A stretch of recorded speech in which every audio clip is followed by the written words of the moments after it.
ಕೆಲಸ ಸೃಷ್ಟಿ ಮಾಡಕ್ ಆಗ್ತಾ ಇಲ್ಲ ಗ್ರಾಮೀಣ ಪ್ರದೇಶದಲ್ಲಿ. ಅವರು ಅಡ್ವರ್ಟೈಸ್ಮೆಂಟ್ ಕೊಡ್ತಿದಾರ, ಪ್ರತಿದಿನ ನಾವು ಟಿವಿನಲ್ಲಿ ನೋಡ್ತಾ ಇದೀವಿ, 125 ದಿನ ನಾವು ಕೆಲಸ ಕೊಡ್ತಾ ಇದೀವಿ ಅಂತೇಳಿ ಹೇಳ್ತಿದಾರೆ. ಆದರೆ ವಾಸ್ತವದಲ್ಲಿ ಆ ರೀತಿ ಇಲ್ಲದು. ಗ್ರಾಮೀಣ ಕೂಲಿ ಕಾರ್ಮಿಕರಿಗೆ ನರೇಗಾ ಯೋಜನೆಯಡಿಯಲ್ಲಿ 100 ದಿನ ಉದ್ಯೋಗ ನೀಡಲು ಆಗ್ರಹಿಸಿ ಎಐಕೆಕೆಎಂಎಸ್ ರೈತ ಸಂಘಟನೆ ಜಿಲ್ಲಾ ಪಂಚಾಯಿತಿ ಮುಂದೆ ಪ್ರತಿಭಟನೆ ಮಾಡಿ ಸಿಒರವರ ಮೂಲಕ ಮುಖ್ಯಮಂತ್ರಿಗಳಿಗೆ ಹಾಗೂ ಪ್ರಧಾನಮಂತ್ರಿಗಳಿಗೆ ಮನವಿ ಪತ್ರ ಸಲ್ಲಿಸಲಾಯಿತು. ಈ ಸಂದರ್ಭದಲ್ಲಿ ಸಂಘದ ಜಿಲ್ಲಾ ಅಧ್ಯಕ್ಷರಾದ ಗೋವಿಂದ್ ಅವರು ಮಾತನಾಡುತ್ತಾ, ವಿಬಿಜಿ ರಾಮ್ಜಿ ಯೋಜನೆ ಜಾರಿಯಿಂದ ಕೂಲಿ ಕಾರ್ಮಿಕರ ಉದ್ಯೋಗ ಕಸಿದುಕೊಂಡಿದೆ, 125 ದಿನ ಕೆಲಸ ನೀಡುತ್ತೇವೆ ಎಂದು ಹೇಳುತ್ತಿದ್ದಾರೆ. ಆದರೆ ಅದಕ್ಕೆ ಬೇಕಾದ ಹಣ ಒದಗಿಸುವಲ್ಲಿ ಹಿಂದೆ ಸರಿದಿದ್ದಾರೆ. ಕೆಲಸ ನೀಡುವಲ್ಲಿ ಮೊದಲು ಪಂಚಾಯತಿಗೆ ಇದ್ದ ಅಧಿಕಾರವನ್ನು ಈಗ ಕಿತ್ತುಕೊಳ್ಳಲಾಗಿದೆ. 60% ಕೇಂದ್ರ, 40% ರಾಜ್ಯ ಸರ್ಕಾರ ಕೊಡಬೇಕು ಎಂದು ಹೇಳಿದ್ದಾರೆ.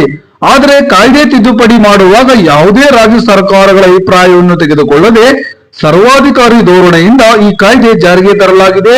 ಈ ಎಲ್ಲಾ ಅಂಶಗಳಿಂದ ಇಂದು ಕೂಲಿ ಕಾರ್ಮಿಕರ ವಿರೋಧಿ ನೀತಿಯಾಗಿದೆ. ಇದನ್ನು ನಾವೆಲ್ಲ ಸೇರಿ ವಿರೋಧಿಸಬೇಕು ಎಂದರು.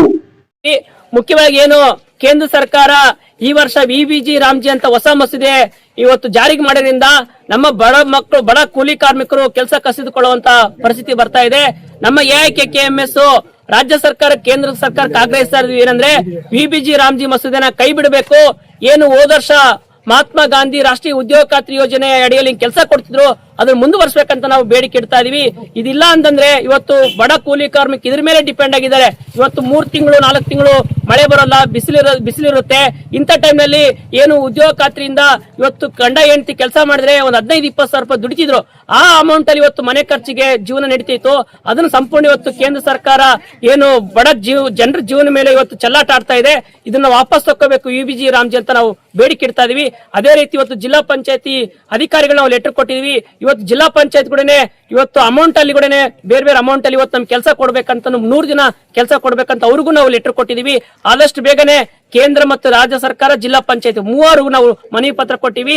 ಇವರು ಕೂಡ ಇಮಿಡಿಯೇಟ್ಲಿ ನಮಗೆ ಕೆಲಸ ಕೊಡಬೇಕು. ನಾವು ಕೆಲಸ ಮಾಡಿ ನಮ್ಮ ಜೀವನ ನಡೆಸೋ ನಿಟ್ಟಿನಲ್ಲಿ ಇವತ್ತು ಸರ್ಕಾರ ಹಾಕೋಬೇಕಂತ ಹೇಳ್ತಾ ಇದೀವಿ. ಇವತ್ತು ಕೋಟ್ಯಾಂತರ ರೂಪಾಯಿ, ಸಾವಿರಾರು ರೂಪಾಯಿ, ಕೋಟ್ಯಾಂತರ ರೂಪಾಯಿ ಸಾಲ ಮನ್ನಾ ಮಾಡ್ತಾರೆ ಶ್ರೀಮಂತರು. ಆದ್ರೆ ಬಡ ಕೂಲಿ ಕಾರ್ಮಿಕರಿಗೆ ಕೆಲಸ ಕೊಡೋ ನಿಟ್ಟಿನಲ್ಲಿ ಇವತ್ತು ಇಬ್ರು ಸರ್ಕಾರ ರೈತರಿಗೆ, ಕಾರ್ಮಿಕರ ಅನ್ಯಾಯ ಮಾಡ್ತಿದ್ದಾರೆ. ಇದು ನಮ್ಮ ಎಐಕೆಕೆಎಂಎಸ್ ಅಖಿಲ ಭಾರತ ರೈತ ಕೃಷಿ ಕಾರ್ಮಿಕ ಸಂಘಟನೆ ಉಗ್ರವೇ ಖಂಡಿಸ್ತಾ ಇದೀವಿ. ಇವತ್ತು ಕೇಂದ್ರ ಮತ್ತು ರಾಜ್ಯ ಸರ್ಕಾರ ಎರಡನ್ನೂ ನಮ್ಮ ಉದ್ಯೋಗ ಖಾತ್ರಿ ಕೆಲಸ ಕೊಡೋ ನಿಟ್ಟಿನಲ್ಲಿ ಇವತ್ತು ಮುಂದಾಗಬೇಕಂತ ಹೇಳಿ ಆಗ್ರಹಿಸ್ತಾ ಇದೀವಿ. ಎಐಕೆಕೆಎಂಎಸ್ ಜಿಲ್ಲಾಧ್ಯಕ್ಷ ಗೋವಿಂದ್. ಈ ಸಂದರ್ಭದಲ್ಲಿ ರೈತ ಮುಖಂಡರಾದ ಕಲ್ಲುಕಂಬ ಪಂಪಾಪತಿಯವರು ಮಾತನಾಡುತ್ತಾ, ರಾಜ್ಯ ಸರ್ಕಾರ ಕೂಡಲೇ ಕೂಲಿ ಕಾರ್ಮಿಕರಿಗೆ ಪರ್ಯಾಯ ಉದ್ಯೋಗ ಸೃಷ್ಟಿ ಮಾಡಲು ಮುಂದಾಗಬೇಕು ಎಂದರು. ಜಿಲ್ಲಾ ಕಾರ್ಯದರ್ಶಿ ಗುರಳ್ಳಿ ರಾಜ ಮಾತನಾಡುತ್ತಾ, ಕೇಂದ್ರ ಸರ್ಕಾರ ಹಂತ ಹಂತವಾಗಿ ಫ್ಯಾಸಿಸ್ಟ್ ದಾರಿಯನ್ನು ಹಿಡಿಯುವ ಸಲುವಾಗಿ ಅಧಿಕಾರದ ಕೇಂದ್ರೀಕರಣ, ಹಣದ ಕೇಂದ್ರೀಕರಣ ಮಾಡಲು ಸರ್ವ ಪ್ರಯತ್ನ ಮಾಡುತ್ತಿದೆ. ಅದರ ಭಾಗವಾಗಿ ಈ ವಿಬಿಜಿ ರಾಮ್ಜಿ ಕಾಯ್ದೆ ಜಾರಿಗೆ ತರಲಾಗಿದೆ. ಇದರ ವಿರುದ್ಧ ಈ ದೇಶದ ದುಡಿಯುವ ವರ್ಗ ಬಲಿಷ್ಠ ಹೋರಾಟ ಕಟ್ಟುವುದರ ಮೂಲಕ ಆಳ್ವಿಕರ ಇಂಥ ಕುತಂತ್ರಗಳನ್ನು ಸೋಲಿಸಿ ದುಡಿಯುವವರ ಸಮಾಜ ಕಟ್ಟಲು ಮುಂದಾಗಬೇಕು. ಆಗ ಮಾತ್ರ ಬಡವರ ಸಮಸ್ಯೆ ಪರಿಹಾರವಾಗಲು ಸಾಧ್ಯ.